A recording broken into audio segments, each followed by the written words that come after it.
everyone, and either welcome or welcome back to the Gen the Libertarian podcast. If you do like this, please rate, comment, and subscribe. You can find me on iTunes, Google Play, Stitcher, SoundCloud, Spotify, YouTube, Libertarian Institute, and I do also have a Patreon page where you can get early access to my episodes. I will put the link down in the show notes. So we have made it through yet another eventful week in the news cycle.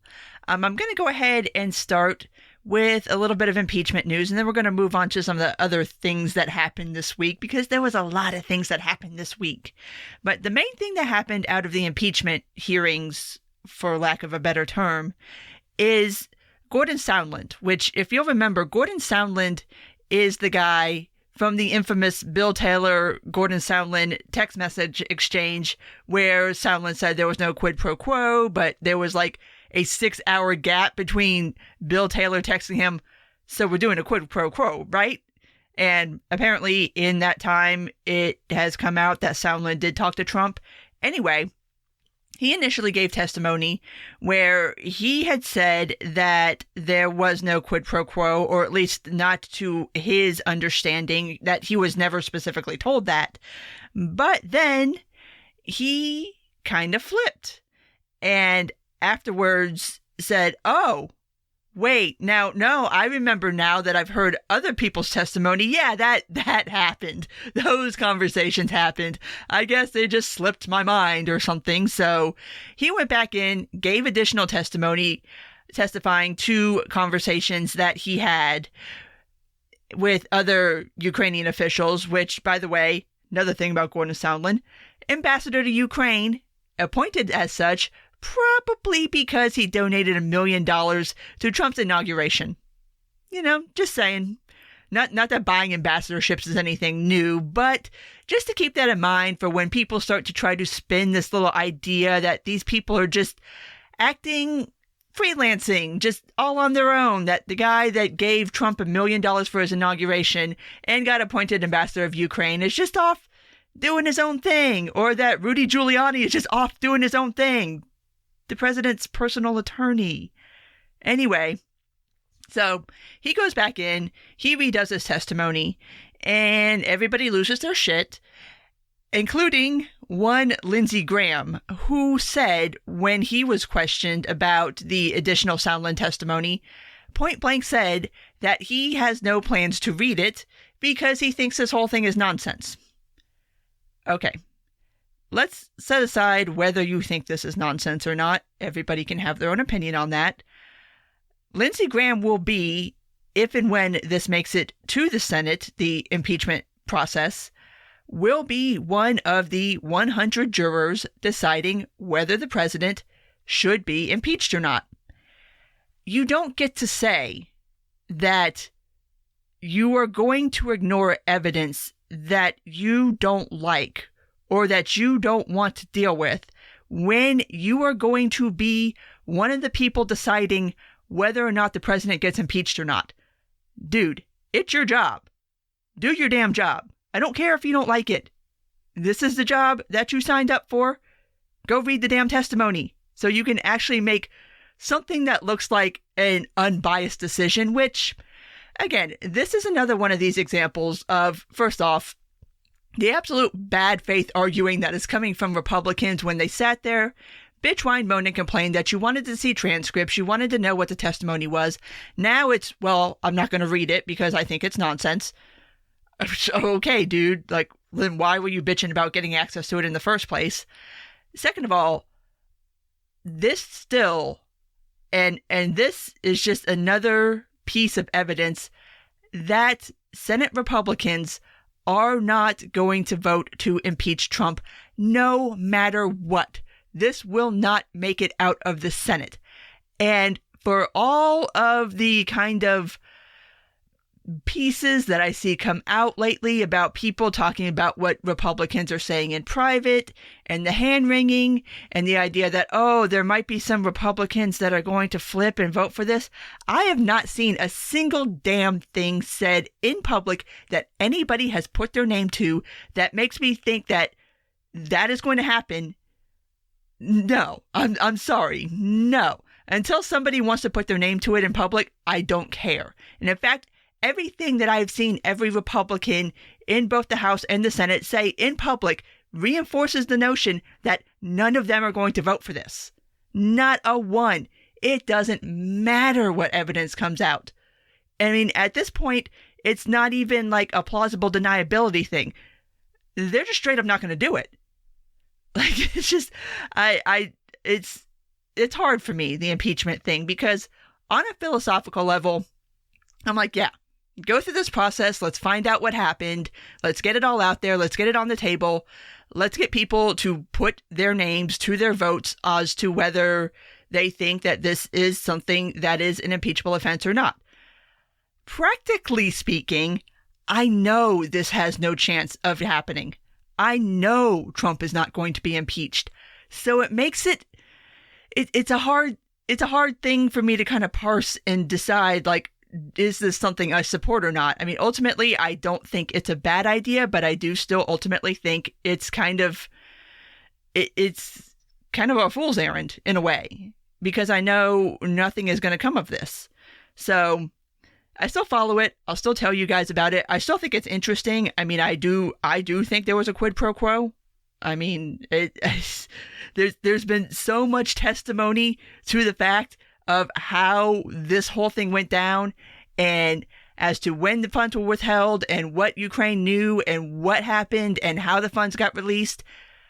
It's hard for me to make any kind of argument that this isn't quid pro quo. I mean, it's kind of obvious to me. I know not everybody feels that way. That's my opinion. And I also have to reconcile that fact with the fact that I know that nothing is going to come of this. It's weird. It's a very weird place to be. So that is kind of our impeachment update for this week. So let's move on to some other stuff that happened. The next thing I want to touch on, because I mean, it does bear discussion, and not that I haven't already aired my opinions on this on social media as well as everybody else, but the Rand Paul whistleblower situation. Okay, so Rand Paul was at a rally, and President Trump was there too, standing behind him, making his stupid, dumb President Trump faces. And Rand Paul starts going off about how the media should out the whistleblower, should publicly say the whistleblower's name. Okay. No, Rand. No. Especially not on the basis that this is somehow denying the president due process or a right to face his accuser. First of all, we're not there yet, people. We're not even remotely at the part of, if you wanted to compare the impeachment to a criminal or civil trial, we're not at the trial yet. We're not even decided to go to trial yet. We're still in the part where people are trying to figure out if there is enough evidence to go to trial. You've not actually been accused of anything yet. So no, this isn't a due process violation. This isn't somebody stripping away the president's constitutional rights. Oh my God, if one more person makes that argument, I am going to scream. Anyway, so Rand Paul's up there. And it's just, it's disappointing to me to see how some people have really drank the Trump Kool-Aid. It's sad. And I am apparently not alone in this. I thought that I would get a lot more shit for coming at Rand for saying this, and I didn't, and I'm kind of surprised. But anyway, the whole thing blew up, and I mean, there's a lot of people who were rightfully pissed off at Rand, myself included. And it's just still, and even after that, even after he called for the media to out the person, which apparently Rand Paul knows the name of the whistleblower, but he doesn't want to say it, which, dude, if you want to dox somebody, you do it. Don't ask somebody else to do your dirty work for you. That's kind of fucked up. But he went on afterwards, like the next day when he was questioned about it, to say, hey, maybe I'll say the name of the whistleblower. There's nothing legally stopping me from doing it, and maybe I'll do it. Which, all right, motherfucker, then do it then. How about that? But to that point, there is no legal reason why somebody can't say the name of the whistleblower. The only person that can't out the whistleblower would be anybody in the intelligence community, and the whistleblower laws are not there to keep a name from becoming public, but they're there to protect that whistleblower from any kind of retribution as far as losing their job or getting demoted or anything like that. So yes, legally speaking, there's nothing stopping your average person from saying the whistleblower's name if they know it. That being said, everybody knows what will happen to this person once the name becomes public. And there was actually an incident on social media this past week of somebody being incorrectly outed as the whistleblower, and they ended up getting death threats. So you know what this is going to be, and that's why I'm not super cool with the idea of outing this person's name, because first of all, it's not that important. It's basically, if we're going to go back to using something like a criminal trial sort of analogy to impeachment, the whistleblower would be like the person who dialed 911. So you dial 911, you tell the police, hey, this thing happened, blah, blah, blah, blah, blah. The police go and investigate. They find all these other witnesses who testify, yep, the thing happened. But then, for some reason, the person being accused is still like, I need to know who dialed 911. I need the name of who dialed 911, which obviously, when you look at it that way, nobody holds to that standard. I mean, you can't anonymously dial 911 and report a crime. I mean, that's the whole idea behind Crime Stoppers, is that you'd call them anonymously and report crimes. And it's kind of the whole idea behind 911 too, is you don't have to tell them who you are. So this whole thing of knowing who the whistleblower is, or knowing what they're registered as politically, or who they worked for, or this or that or the other, I mean, I'm sure we'll all find out someday. I mean, I'm not an idiot. I'm sure this person's identity will be made public. And for what it's worth, the whistleblower has actually agreed to answer written questions from Republicans, obviously not in person, because again, that would be outing the whistleblower, because you know these idiots are not going to keep their mouths shut. So it's not that this whistleblower is completely stonewalling answering any questions from Republicans. They just want to do it in a way that preserves their anonymity for as long as possible. So it's not like they're not making themselves available to Republicans. But anyway, it's just, at this point, you have so many other people willing to corroborate that this insistence on knowing who the whistleblower is just seems kind of bizarre to me, honestly. Like, we've kind of moved past the point of it really mattering. And even if you did find out that this person is like a raging Democrat, like, okay, does that change the intel?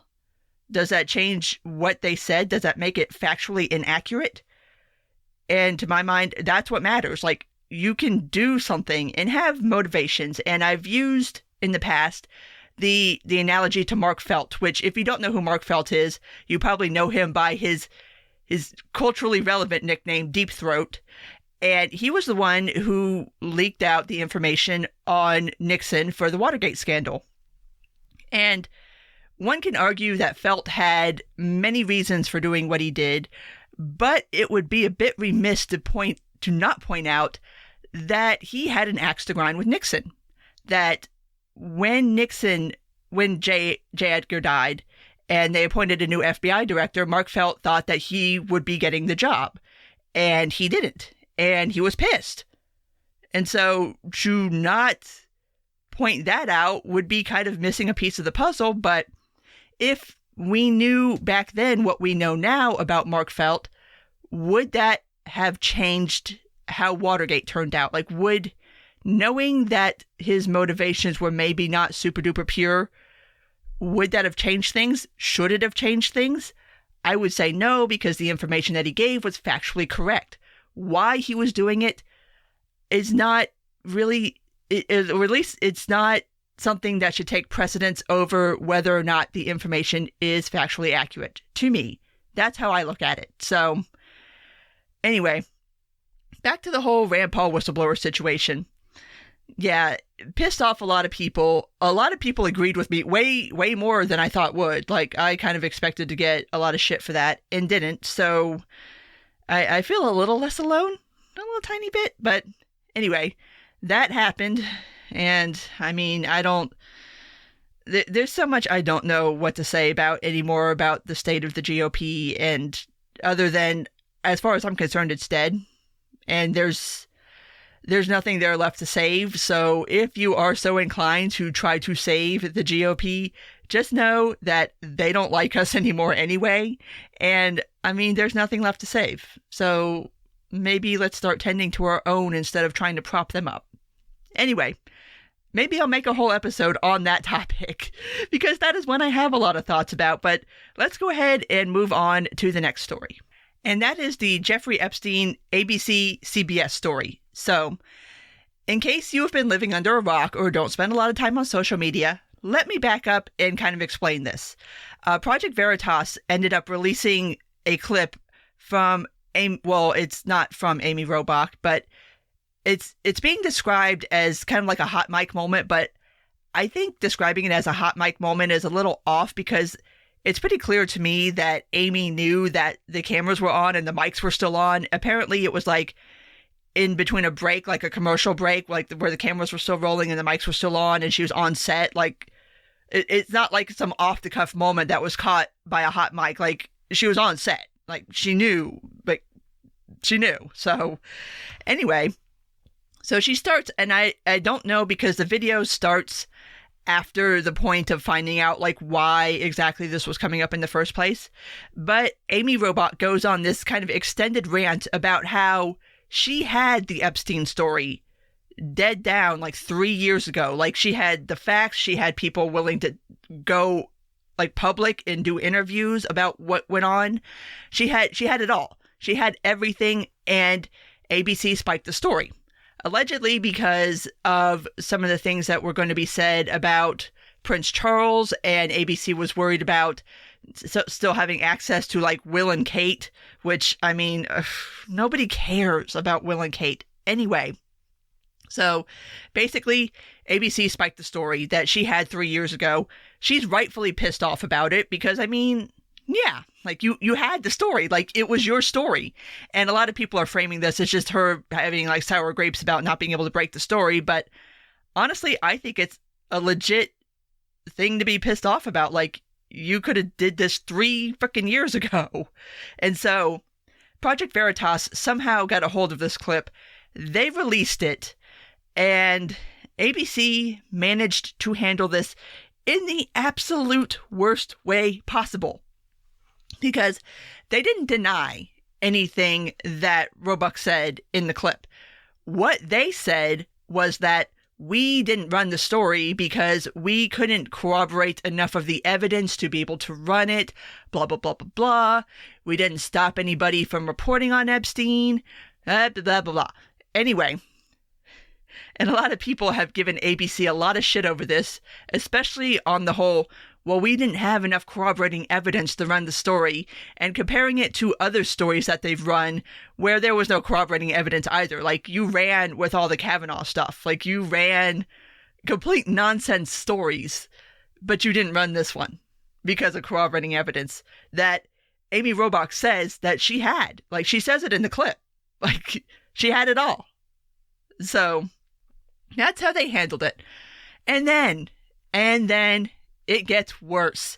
Apparently, ABC found out who, at least they thought, the leaker of the clip was, and it was somebody who had worked for ABC and had recently gone to work over at CBS. So, ABC, somehow or another, gets CBS to fire this woman, and her name is Ashley Bianco. So, mind you, this woman did not work for ABC anymore. She worked for a different network. And somehow they still got her ass fired from CBS. And she had apparently just started this job like fairly recently over at CBS. So that happens. Wait, we're not done with the story yet. Because guess who gets the first interview with Bianco? Megyn Kelly, who apparently has a YouTube channel now. Because 2019. Of course she has a YouTube channel. What else? Like that. It's 2019, everybody. You either start a podcast or you start a YouTube channel. So apparently Megyn has started her own YouTube channel where I guess she will be doing more reporting, I guess. Anyway, apparently this seems to have been the first video on that account. So she gets to sit down with Bianco, and Bianco point blank says, I'm not the leaker. Like, I didn't do this. She admits that she was in the control room when Robach did this whole extended rant, and she clipped the video, like she put the timestamps on there for potential future use, and that's it. Like, that was the last time she accessed it, and that was when the recording actually took place. So it seems that ABC got the wrong person fired, first off, and that the person who actually leaked the clip is still employed by ABC. And even James O'Keefe, the head of Project Veritas, has verified that Bianco was not the leaker. Like, he's even point blank said, like, we didn't get it from her. So this has just been the most ridiculous PR disaster I think I've seen in a long time. And it's like, it's just the whole conflagration of why people hate the media so much right now. Like, you spiked the story, you got caught spiking the story, and your response was to get somebody fired who didn't even have anything to do with this, who had nothing to do with the leak. You're not worried about the actual substance of the fact that you got outed for spiking the Epstein story. You care about who leaked the clip. Really? Okay. And you wonder why. You wonder why people do not believe anything that comes out of these people's mouths. It's just nuts. It's just such a wild story. And again, I mean, I don't know how this is going to end, because obviously, like, the leaker is still in ABC, apparently.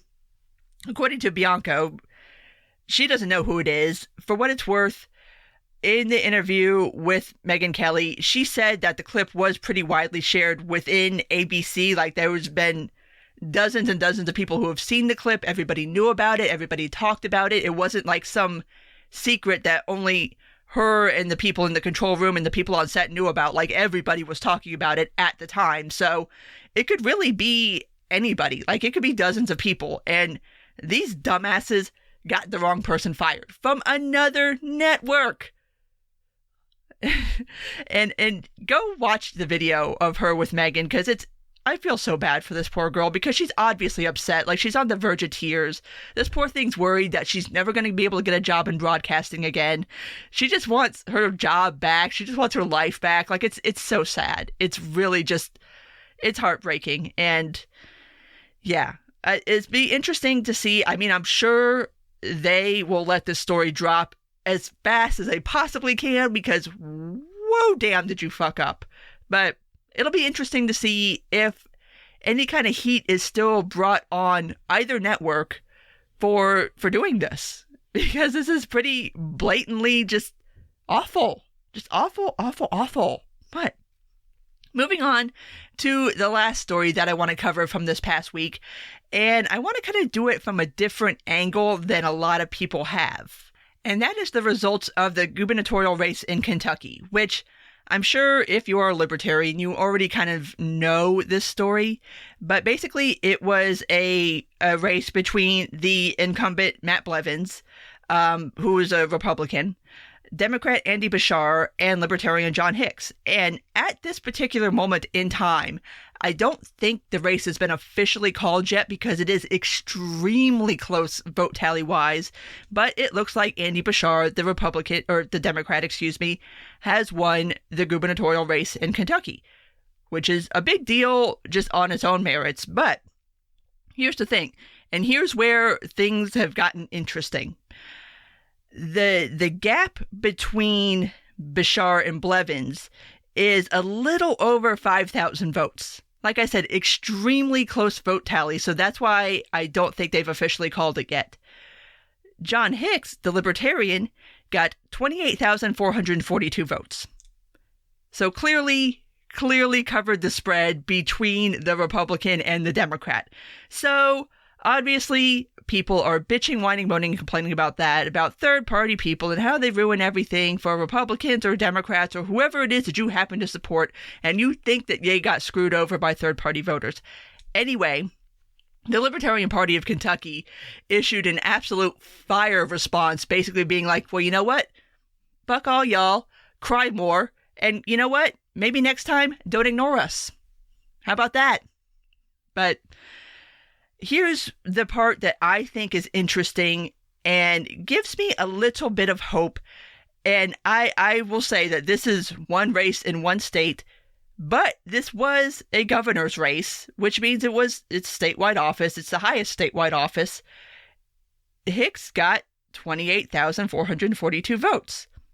So the first thought that would probably come to your head is, wow, there's a lot of registered libertarians in Kentucky. There's not. According to Wikipedia, there is 9,416 registered libertarians in Kentucky, which means that over half of the people that voted for Hicks are not registered libertarians. What does that mean?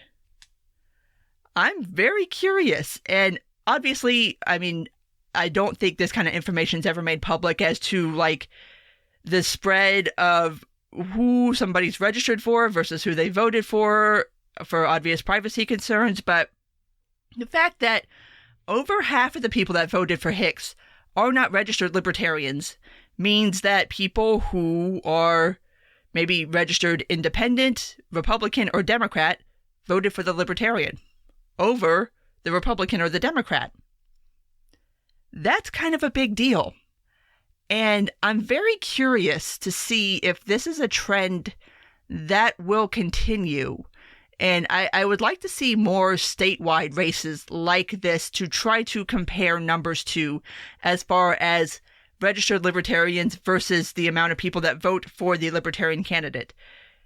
Because I think maybe, just maybe, and this might be me being a little optimistic, but there are more people that are starting to be willing to vote third party, even in incredibly tight races like this one.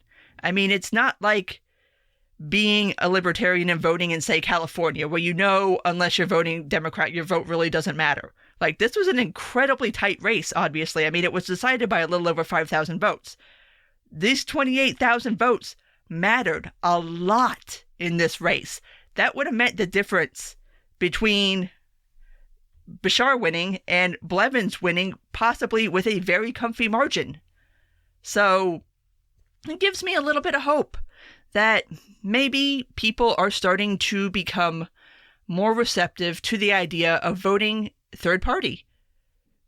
Like I said, it's one race. I know, it's one race, it's one state, and I would like to see more results along those lines, but I think it is something, and I think it's something worth talking about and something worth kind of analyzing within the libertarian community and kind of looking at this as a case study in, you know what, maybe these people can be reached. Maybe there are people that are just so dead-ass sick of both parties that they're willing to be like, screw it, I'm voting third party now. I'm tired of both of y'all. And those are the people that I maintain we can reach. Those are our people. That's our audience. We can get those people. And this election shows that that's not entirely a pipe dream. Like, obviously, it is doable. I mean, does this mean that you'll all of a sudden get a libertarian governor? Probably not. But if you can start the ball rolling and getting people comfortable with the idea of voting for third-party candidates, it's something. Like, you got to start somewhere. And so this, I think, is a little glimmer of hope that maybe, just maybe, we're breaking through a tiny bit, at least enough to get people who aren't registered libertarians to vote libertarian. So, yeah, that's my little ray of hope for the week. So, on that positive note, I'm going to go ahead and wrap this up. So, if you did make it this far, thank you as always. And if you do like this, please rate, comment, and subscribe. You can find me on iTunes, Google Play, Stitcher, SoundCloud, Spotify, YouTube, Libertarian Institute, and on my Patreon page. Take care, and until next time.